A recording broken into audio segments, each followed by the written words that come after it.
10 News is digging into new numbers that show a local city is one of the worst in the state for saving water. Well, the state says that Fallbrook only cut back by 9%.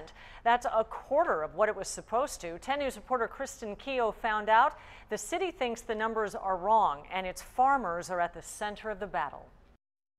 The farmers who are growing these avocado plants in Fallbrook say they're doing everything they can to cut back water use while keeping their crops alive. But they also say they shouldn't even be included in that data that was just released.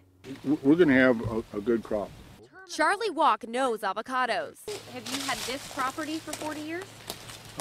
Yeah. And after decades of farming, he knows his water rights too. He's also an executive board member for the San Diego Farm Bureau. He explained to me today that the state's 36% water savings target for Fallbrook doesn't apply to farmers. They only have to reduce their use by 15%.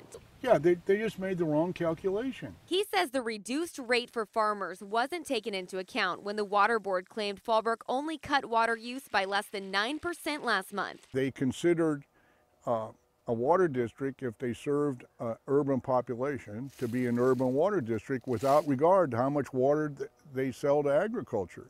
A spokesperson for Fallbrook Public Utility District told 10 News the city is not required to do further cutbacks on agricultural use and that water use in general was actually reduced by 35%. And that water should not have been counted in calculating how much you had to cut back for domestic users to comply with the governor's request.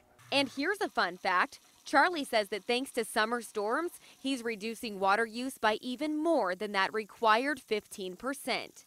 In Fallbrook, Kristen Keogh, 10 News. We reached out to the State Water Resources Control Board with this information. We haven't yet heard back.